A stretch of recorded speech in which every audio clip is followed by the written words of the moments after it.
मैं बड़ी खबर का रुख कर लेता हूं, उसके बाद एक बार फिर अपने मेहमानों की तरफ लौटूंगा। बड़ी खबर जो इस वक्त की आ रही है, बड़ी खबर चीन और पाकिस्तान की दोस्ती से जुड़ी हुई बड़ी खबर।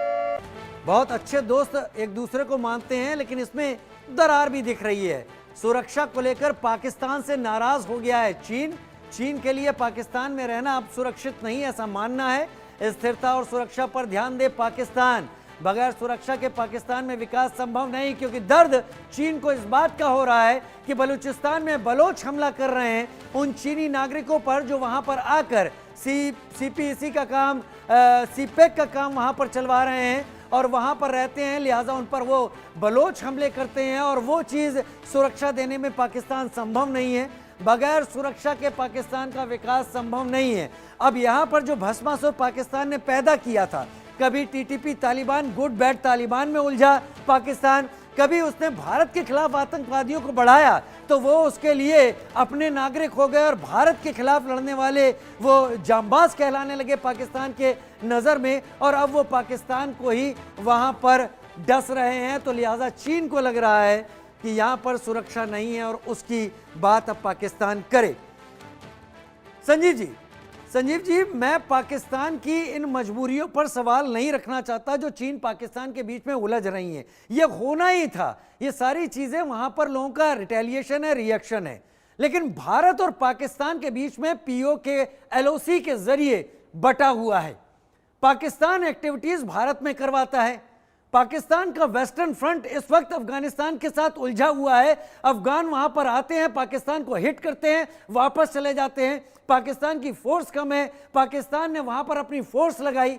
पाकिस्तान को आराम चाहिए था, इसलिए उसने भारत से सीजफायर कर लिया और भारत इतना ज्यादा नियमों में बंधा देश बन गया कि उसने पाकिस्तान के गुनाहों को माफ कर दिया और सीजफायर कर लिया।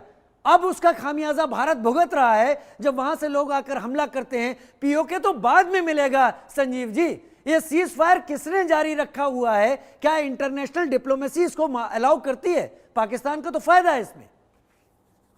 देखिए, ये बात तो सच है कि सीज फायर से पाकिस्तान को उसके भारत के जो फ्रंट पर उससे राहत मिली है। और जाहिर है कि जब सीज फायर वायलेशंस हुआ करते थे उस समय की स्थितियां अलग थी, लेकिन ये जो सीज फायर हुआ है उससे जो बॉर्डर के एरियाज के जो लोकल पॉपुलेशन है उसको भी बड़ी राहत मिली है, इसमें कोई दो राय नहीं है। वहाँ के लोग अब अपनी खेती करते हैं और अपना चैन से अपने दिन रात बिता रहे हैं और ये पिछले कई वर्षों से चल रहा है। लेकिन इतना मानना पड़ेगा राजीव जी, आपने बिल्कुल सही कहा कि जो पाकिस्तान के जो आतंक परस्त मंसूबे हैं वो आज भी कायम है और इसी वजह से चाहे वो सीज फायर जरूर भारत और पाकिस्तान के बीच में वर्तमान समय में है, लेकिन जहां तक पाकिस्तान के भारत के साथ संबंधों की जो बहाली का प्रश्न है तो वो संभव नहीं है, कोई बातचीत भी संभव नहीं है। क्योंकि अभी हाल में जिस तरीके के मंसूबे पाकिस्तान के दिखे, इसमें हमारे टेरिटरी पर 4 दिनों में 4 हमले हुए और जाहिर है कि उससे ये बिल्कुल स्पष्ट है कि पाकिस्तान आज भी आतंक। मेजर शाह का रोक करता हूं, माफी के साथ अभी आपको रोक रहा हूं। मेजर शाह, क्या हम इस सीज फायर की आड़ में एक हैवी शेलिंग का इंतजार कर रहे हैं बॉर्डर एरियाज में? बदकिस्मती से बहुत ही ये मुश्किल सवाल है, क्योंकि सीज फायर की आड़ में हम उनकी अगर शेलिंग का इंतजार करें, मगर जी हाँ, ये बात सच है कि पाकिस्तान ने कई मर्तबा सीज फायर का उल्लंघन किया है, कई मर्तबा शेलिंग करी है, जो कि हम नहीं करते हैं। और ये फैक्ट बता रहा हूँ मैं, इसलिए नहीं कह रहा क्योंकि मैं हिंदुस्तानी हूँ और मेरे को बहुत फख्र है हिंदुस्तानी होने के, लेकिन ये फैक्ट बता रहा हूँ मैं, हम सीज फायर का उल्लंघन नहीं करते हैं। Pakistan time to time unprovoked, बिना किसी बात के बेफजूल फायरिंग करता है। और ये हमारे टाइम पे भी होता था। जब मैं सन 2003 में वहां पे था तो रात भर, एक भी मुझे याद है, बारिश हो रही थी, रात भर शेलिंग हुई थी, रात भर, मतलब तबाही मची हुई थी पूरे हमारे पोस्टों की तरफ को, लेकिन कैजुअलिटी नहीं हुई थी, ये अच्छी बात है। लेकिन ये, और तब भी उसके बाद सीज फायर होने की बात की बता रहा हूं मैं। 2003 की बात का जिक्र मैं इसलिए किया क्योंकि सीज फायर 2003 के आखिरी में ही हुआ था पाकिस्तान से, तो ये सीज फायर बाद की बात है। सीज फायर से पहले की तो बात पहले की। तो हम सीज फायर की आड़ में अगर आप बोले कि हम शेलिंग की का इंतजार कर रहे हैं, तो एक तरीके से वो हाँ भी होगा। हमें देखिए हमें कोई बात नहीं करनी उग्रवादियों से। अगर आप हथियार लेकर साथ आएंगे और बोलेंगे आओ बात करो, हम बात नहीं करेंगे आपसे। आपको पहले उग्रवादी हमले पूरे रोकने पड़ेंगे, आपको हथियार डालने पड़ेंगे, फिर हम तैयार है बात करने के लिए। हिंदुस्तान हमेशा शांति को हमने बढ़ावा दिया है, हम यहाँ पे भी शांति की बात नहीं, करेंगे। क्या बुरा है मेजर शाह कि वेस्टर्न फ्रंट और इंडिया के साइड वाला फ्रंट जो भारत का वेस्टर्न सेक्टर है, इसके बीच में पाकिस्तान का सैंडविच बने? आखिर वो भी इन चीजों को समझे कि अब तक वो जो एडवेंचर कर रहा है भारत में टेररिस्ट को भेजकर, उसका असर कितना बुरा होता है? क्या ये अपॉर्चुनिटी हमारे हाथ से नहीं जा रही है क्या?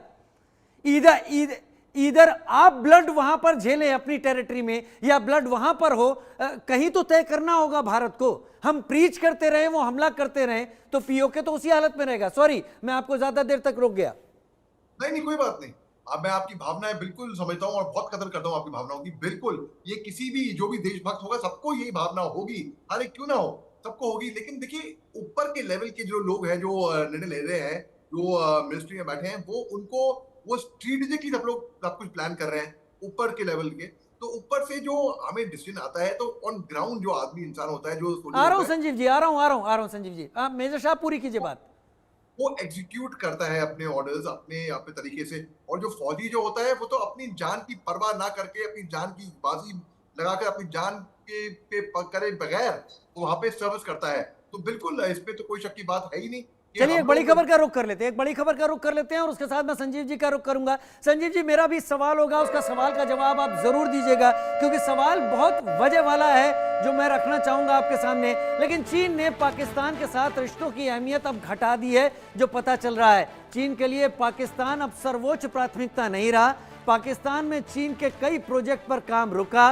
पाकिस्तान में पिछले दिनों चीन के इंजीनियरों पर हमला हुआ था। पाकिस्तान में चीनी नागरिकों पर हो रहे हमले के चलते अब सशर्त काम करने की बात यहां पर चीन रख रहा है। खैर, ये इतनी बड़ी समस्या शायद पाकिस्तान के लिए नहीं है, क्योंकि कई सारे प्रोजेक्ट पर इस तरह की तलखी सामने आई है, चीन के नागरिकों, इंजीनियरों पर हमले हुए हैं। संजीव जी, पहले तो आप अपना एतराज बताएं। आप आपने उंगली उठाई थी, क्या कहना चाहते थे आप उस वक्त? नहीं राजू जी, मैं कुछ एडिशन करना चाहता था कि जो आज के समय का प्राइम मिनिस्टर मोदी के नेतृत्व की जो सरकार है, उसका जो आतंकवाद के प्रति जो अप्रोच है वो जीरो टॉलरेंस का है। आतंकवादी घटनाएं अवश्य हुई हैं, लेकिन उसके संदर्भ में आपने देखा कि अभी एक हाई लेवल की एक बैठक भी आयोजित की गई थी, और इसमें इन सब सारे विषयों पर गंभीर मंत्रणा की गई है। भारत के प्रधानमंत्री श्री नरेंद्र मोदी ने स्वयं एक बैठक G7 की समिट पे जाने से पहले ली थी।